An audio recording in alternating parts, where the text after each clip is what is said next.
અરે વાહ, ખૂબ સરસ. આટલી બધી લોકોએ નવરાત્રી કરી છે. અપ્પા, ખૂબ સરસ. તો નવદેવીઓનું આપણે દર્શન કરીએ છીએ, હંમેશા નવદેવીઓની આરાધના કરીએ છીએ આપણે.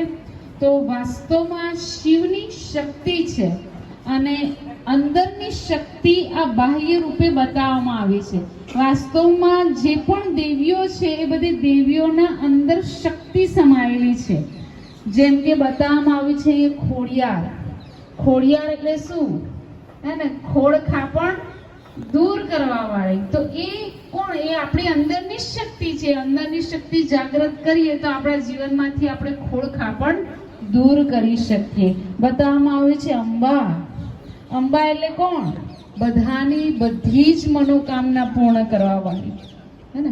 તો એ કઈ રીતે? તો પરમાત્માની શિવની શક્તિ છે. એટલે શિવની યાદમાં જેટલું આપણે રહીએ, ધ્યાન જેટલું કરીએ, યોગ જેટલું કરીએ, જેનાથી આપણા મનમાં શક્તિ આવે, સંકલ્પોમાં તાકાત આવે અને પછી જે સંકલ્પ કરીએ આપણો પૂરો થાય. એટલે કે મનોકામના આપણી બધી પૂરી કરનાર અંબા, જગદંબા.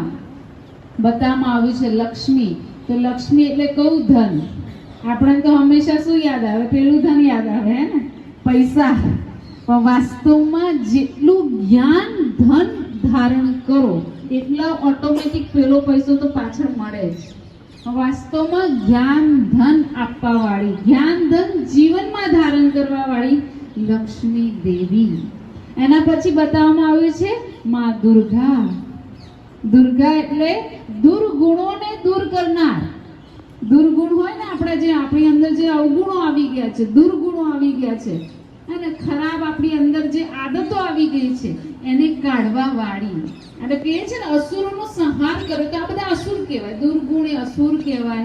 તો એનો સંહાર કર્યો એટલે કે દુર્ગુણોને કાઢ્યા. તો દુર્ગુણોને કાઢવા વાળી દુર્ગા, માં દુર્ગા. બતાવવામાં આવ્યું છે માં સરસ્વતી. સરસ્વતી એટલે કે જ્ઞાનની દેવી, માં સરસ્વતી. તો જીવન જીવવાનું જ્ઞાન એ બહુ જરૂરી છે. જ્ઞાન સાંભળવું જોઈએ.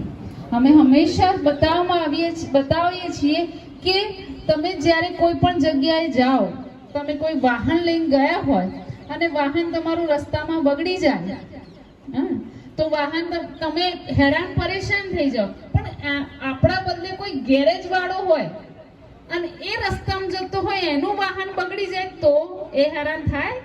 ના થાય. કેમ? કારણ કે એને ગેરેજનું, સ્કૂટરનું જ્ઞાન છે. તેવી જ રીતે જીવન જીવવાનું જ્ઞાન.